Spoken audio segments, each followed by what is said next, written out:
Hello, everyone, and welcome to another episode of the Idea to Value podcast. I'm your host, Nick Skillicorn, and I'm thrilled to have with me someone who I've been looking forward to speaking with for a long, long time. It's Todd Henry. Todd is the author of 5 books. He is an expert in the field of creativity. He's the founder of the Accidental Creative, which helps teams be prolific, brilliant, and healthy. Todd, it's wonderful having you here today. Nick, it's great to be here. Thanks for having me. Welcome to the Idea to Value podcast, where in every episode we highlight the latest insights into creativity and innovation from experts around the world. I'm your host, Nick Skillicorn. I care about the evidence behind what makes ideas happen, and I've already helped thousands of people just like you through my unique insights into recent scientific findings of how creativity works. I also show you how to turbocharge innovation programs so they finally deliver on the value and ideas you've been struggling to execute. Get your free training on how creativity can be improved by registering now at www.ideatovalue.com. Now let's get on with today's episode. So Todd, for people who don't know about you, your work, and especially your insights around creative teams, could you just give us a brief background as to your journey around creativity? Absolutely. Yeah. So I began my career as a creative director for an organization. So I spent a number of years leading teams of creative people, think designers, writers, people who have to go to work and figure it out and make it up every day.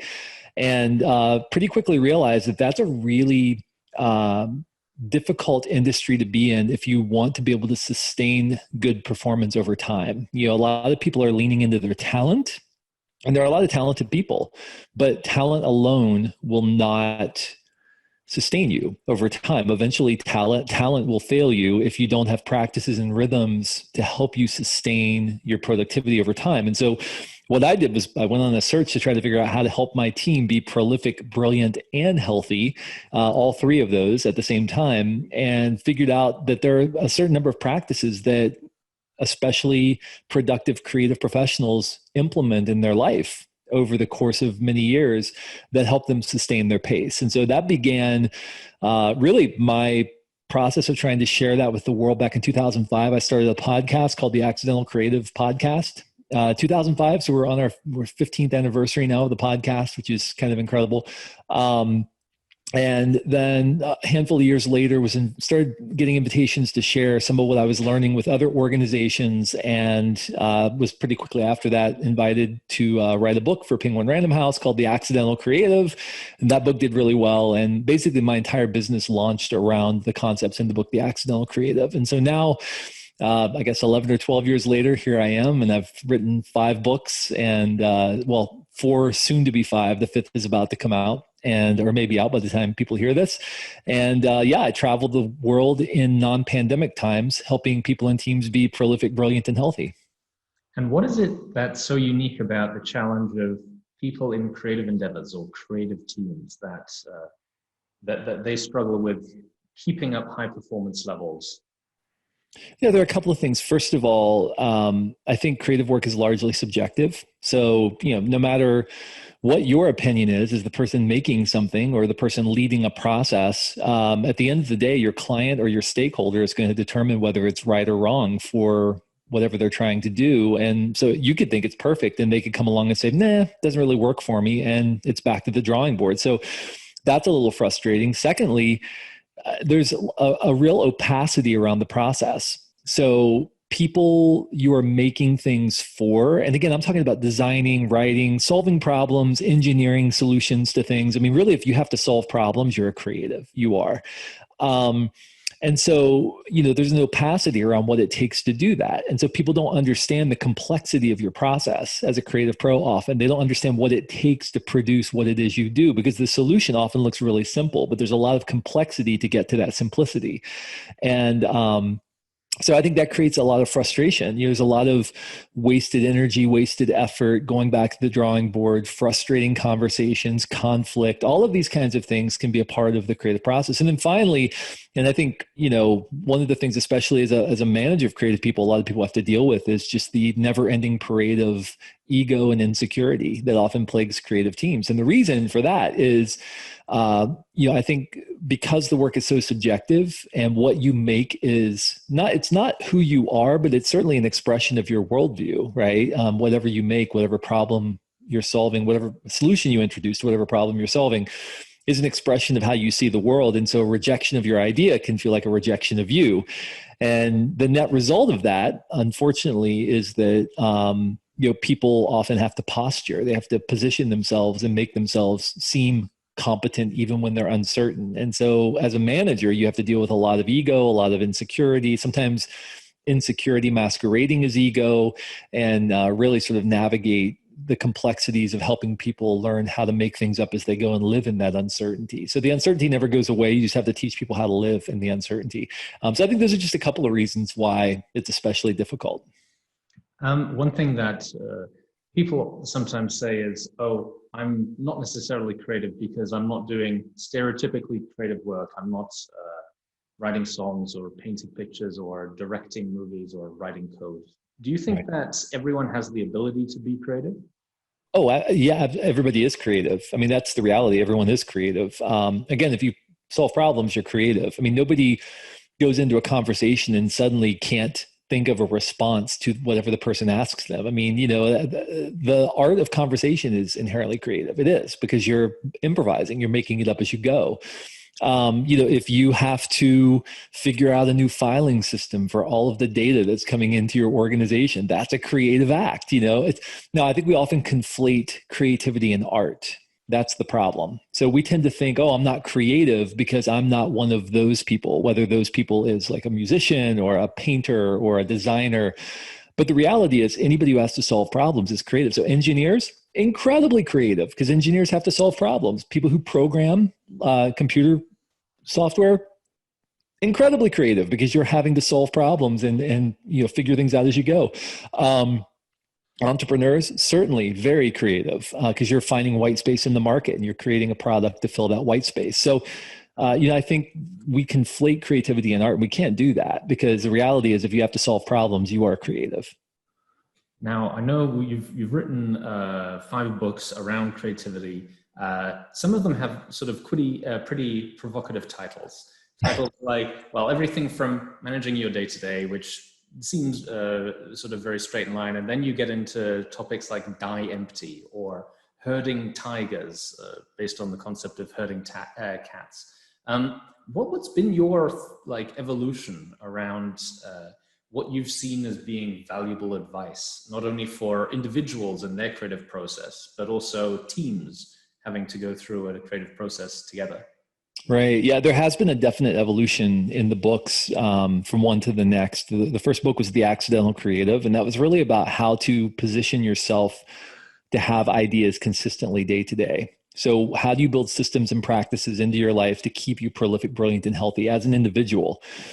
The second book really was about, okay, great, now you're organized and now you're positioned, but are you doing the right work? And that book was Die Empty. Are you putting the right work into the world every day to make sure that you're going to empty yourself of your best work, before you die, because we all are going to die, so we want to die empty of our best work. We want to put it out into the world where it can be useful to others. And then the third book was called Louder Than Words. And it was about, okay, great, you're putting that work into the world, but is anybody going to listen to you? Is anybody going to pay attention? So it's really about developing your creative voice, figuring out how to get your work into the world in a way that's going to resonate with other people. And then the interesting thing, Nick, that happened is I went out and started speaking about these 3 books at companies and conferences and whatnot. And people would come up to me after a speech and they would say, hey, this is very helpful for me. Thank you so much.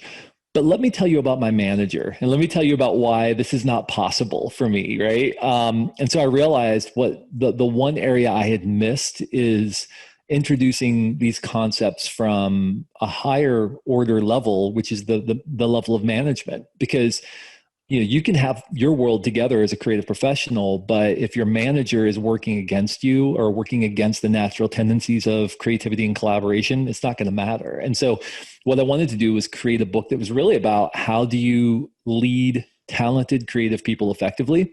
So that book was Herding Tigers, which is, I've always found the phrase leading creative people is like herding cats to be very demeaning. It feels, a little dismissive. Oh, these poor little flighty, creative people can't keep themselves organized. No, not at all. As a matter of fact, creative people are powerful, creative forces that, if led strategically well, are incredibly powerful, and if led poorly, will turn around and rip you to shreds. And so I wanted to sort of create a book that sort of reflected that. And then my new book, called The Motivation Code, was something I stumbled into by accident 4 years ago. A friend of mine who was a 20-year veteran of a management consulting firm asked me to take an assessment that he'd been working on after he left the management consulting firm. And I don't know about you, Nick, but I tend to be a little skeptical when somebody says they have an assessment. I always think of those like Vanity Fair quizzes or, whatever. I'm like, okay, great. Which Harry Potter house are you? Or, whatever. But I was like, okay, I know Rod, I know this guy. So I want to take this assessment, give it a fair shot. And I took it. And frankly, it blew me away. It explained to me why I'd made every major decision in my life, why I'd struggled in some leadership roles and really thrived in others. It really opened my eyes to a lot of tendencies in my life that had heretofore been invisible. And I later learned that Rod and an entire team of PhDs and researchers have been working on this for a number of years, and that it was founded in research that was over 50 years old. And so that book and the ensuing assessment, or the assessment that formed the book, is called The Motivation Code. And what we discovered is that there is a unique code that drives individual motivation, engagement, behavior, and fulfillment in work. And once you begin to figure out what that code is, which we can tell you for you uniquely, because there's 17,550 possible motivation codes. Oh, wow. Once you figure out what your motivation code, by the way, we don't write about all 17,550 in the book, but that's the combination of the 27 themes, of the possible combinations of the 27 themes of motivation that exist. Once you figure that out, it begins to unlock ways to approach your work more meaningfully. So you're not waiting for your work to motivate you. Instead, you're bringing yourself to your work in a way that is inherently motivating and inspiring. I mean, let's dive into that a little bit more. I think motivation, people often think that, it's something that you just need a motivational speaker for, or a rousing video, something inspirational. But from what I understand, the research behind it is actually a lot more granular as to what makes people tick. Can you just take us a little bit more into depth about this code? And I know you've got a book about it coming out. So what sort of is the crux of the motivation code? Yeah. So essentially over the course of 50 years, doing research with people at the top level of industry from companies like NASA and Disney and other places, and really compiling a deep well of achievement stories. So we've leveraged over 1 million achievement stories over the course of 50 years. My partners and I have parsed that language. Again, I was brought in 4 years ago. They've been doing this for a long time before I was around, but have parsed that language and turned it into an assessment, essentially, that bears out 27 themes of motivation that live within 6 motivational families. So what we discovered is that there are actually 27 different ways that people are motivated to engage with their work. And those 27 themes can be combined in different ways depending on the person. And depending on that combination of their top 3 to 5 motivations, they are going to find satisfaction in different ways in their life. And let me give you an example. So for me, my top motivation by far is make an impact. So it's very important to me that I see the impact of my work, that I see that what I am doing is making a dent in the world in some capacity. But as you can imagine, right now, being in the midst of a global pandemic, I'm used to being out in front of people. I'm used to speaking in front of crowds, seeing them nodding. I'm used to getting all kinds of feedback in real time about what I'm doing. You can imagine right now that's very different when you're communicating over Zoom. When you're speaking to people virtually, it's a very different world. And at first, if I didn't understand what it is that drives me, I think I probably would have gone into a pretty deep funk. But I came to realize the reason that this is so difficult for me is because I don't see that immediate feedback. I'm not getting the motivation from the impact that I'm creating in the people around me. And so I've had to structure other mechanisms into my life to get that kind of feedback, to be able to see the impact that I'm creating, to allow me to stay engaged with my work. So what it's done for me is it's helped me to understand why certain kinds of work that should be motivating for me maybe aren't, and other kinds of work that shouldn't necessarily be motivating for me are. Every motivation has positive attributes. These are gifts, right, that come with the motivation, but there are also shadow side attributes. So one of the shadow side attributes of make an impact, which again is my top motivation, is sometimes you try to make an impact where it's not welcome or wanted. So I come into teams sometimes, or I might come into a client and they might be asking me to have a very specific kind of impact, but instead I'm just looking everywhere. Any place I can create impact, I'm looking to do it, which means I can be disruptive. It means I like to break things. It means I like to reconfigure things. I try to reinvent things even when they don't need reinventing, right? Because I want to make an impact. Well, now I know that, I understand that, and it makes sense to me why I've had certain areas of conflict in my life, right? When I've come in to work with people, or certain areas of conflict in my relationships, because now I know there are some shadow sides to these motivations that I have to be very mindful of. One of my other top motivations is overcome, and overcome is a motivation that is about, as you can imagine, overcoming obstacles or coming against an enemy of some sort. And so that can be very helpful, very positive, to want to overcome obstacles, to want to fight on behalf of the oppressed, those kinds of things. But at the same time, that means that I'm often looking for an enemy where an enemy doesn't exist. And so if somebody says even something slightly that could be slightly taken as offensive, I turn that into fuel to try to, I'm going to go, and so that's the shadow side of that, right? Is that I'm always looking for an enemy to fight. I'm always looking for something to overcome. I watched recently the Last Dance, the documentary about the Chicago Bulls from the 1990s. And the interesting theme that ran through that entire series when Michael Jordan was interviewed is he was constantly making up these storylines to keep himself motivated, storylines about something the other team had done to slight him. What's that? Even when they weren't necessarily true. Yeah, even when they weren't true. But I guarantee you that one of Michael Jordan's top motivational themes is overcome, because he's using that as fuel to try to drive engagement, performance, all of that kind of stuff, right? So once you begin to understand this, by the way, for me, collaborate is pretty low on my list, but for other people right now is a really difficult time for them, because collaborate could be in their top 3 to 5 motivations.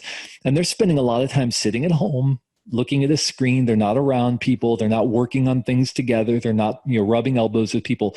And if that's the case for you, if you feel a bit of a funk right now, it could be that collaborate is one of your higher motivations, and you need some tools to be able to deal with that so that you make sure that it doesn't cause disengagement in your life. It's interesting, the two motivating factors that you mentioned, overcoming and making an impact. They're not what a lot of people would traditionally think of as motivational forces, especially traditionally what managers might think of as what would motivate people. There's a lot of discussion around how you provide incentives for people, whether it's financial, whether it's time off, but what can you do to motivate your people? And I think it maybe comes to the difference between extrinsic and intrinsic motivation. Right. What's your view on that?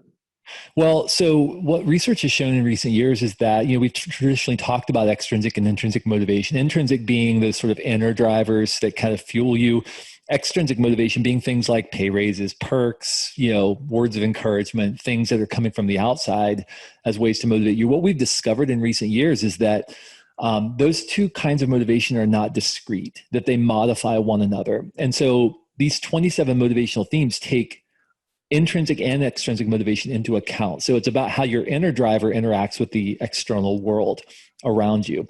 And so what we've discovered is that people respond differently even to certain extrinsic motivations, right? So it's not a one-size-fits-all solution. We've been trying to motivate people with blunt force tools for years and years and years, for decades, right? And the reality is, if we understand the unique code that drives people, we can speak more meaningfully and inspire them and motivate them more meaningfully. So I'll give you an example. For me, one of my other top motivations is meet the challenge. Okay, it's number 2 for me. So make an impact is number 1, meet the challenge is number 2, influence behavior is number 3, overcome is number 4. So and by the way, meet the challenge is very often what I call my trigger motivation.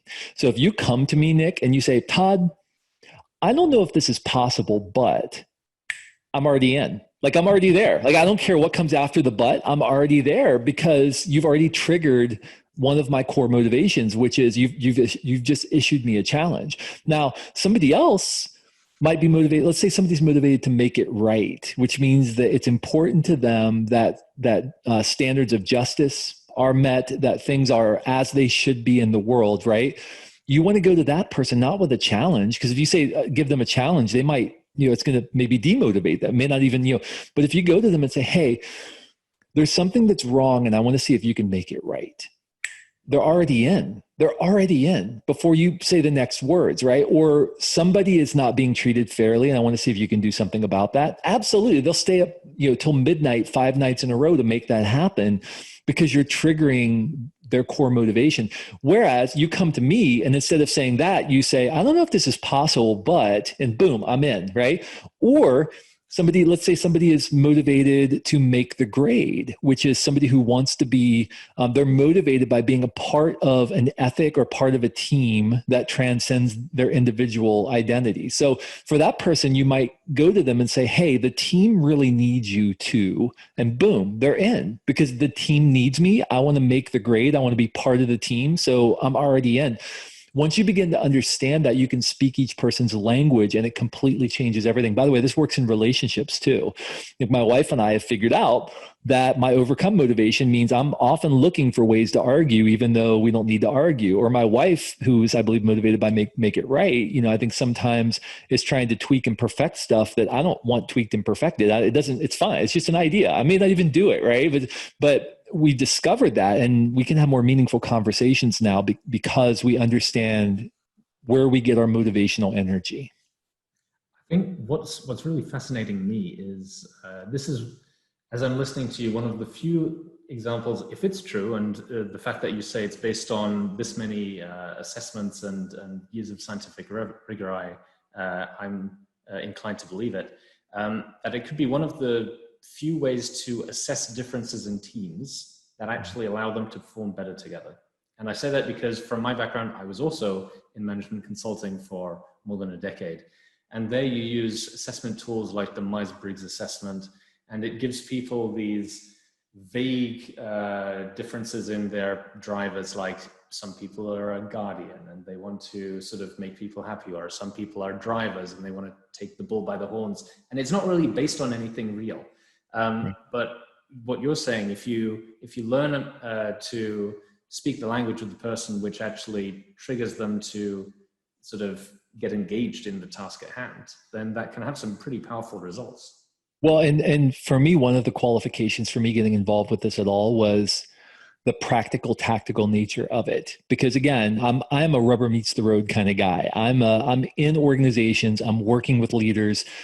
Nobody needs another set of letters to attach to themselves, another set of qualifiers or another set of vague categories to throw themselves in. What we need is really practical, tactical stuff that helps us move things forward. And so what I love about this is there are practical, tactical things in the book, The Motivation Code, as well as just in the assessment itself to help you do that. So for example, you mentioned teams. If there are 2 people on my team who are constantly fighting at the late stages of a project, okay, one person who is driven to bring to completion is saying, we got to get this done. Let's get it done. Let's move it across the line. Come on, let's check it off so we can start the next thing and get that thing done. Because bring to completion is primarily motivated by checking things off lists, getting things done, putting them behind them, right? Somebody else is driven, let's say, to explore. And so that person, even late in the project, gets their energy from saying, but wait a minute, hold on. We haven't looked at this yet, or we haven't asked that question, or maybe we should look at these 3 possibilities. The bring to completion person saying, what are you talking about? We've got to get this across the finish line so we can move on, because that's where they get their motivational energy. Normally, you would just say, I don't get along with that person, or I just fight with that person all the time. You wouldn't necessarily have an appreciation for or understanding of why that conflict exists. But once you understand where people are getting their motivational energy, you can say, oh, that's just Nick exercising his explore motivation. He's getting his energy from that. So as a manager, I need to say, hey, Nick, those kind of questions are really helpful in this part of the project, but later in the project, we need you to deactivate that motivation. But I'll tell you what, I'm going to give you something else that you can start asking questions about, maybe another project you can start exploring, so that we're up to speed when it comes time to have those conversations. And by the way, Todd, who is the, maybe the bring to completion person, you need to be patient with Nick's questions early in the project, because that's Nick exercising his gift, his core motivation within this team. And we need to make sure that we're asking the right questions before you drive us across the finish line. So once you begin to understand this, you can have much more meaningful tactical conversations with the team and identify those areas of conflict and move the team beyond them, instead of just saying, oh, Nick is a question asker and, Todd is a driver or whatever. Well, that's not necessarily helpful. But if you think about it in terms of where you're getting your motivational energy, you can say, okay, this is useful here and this is useful here. So let's talk about that. Todd, I'm sure we could probably keep talking for hours and hours. I'm finding this really fascinating. And I'm going to sort of figure out when I've got time to get the book and find out my own motivation factors. But if people want to find out their own motivation code, what's the best place they can go and do that?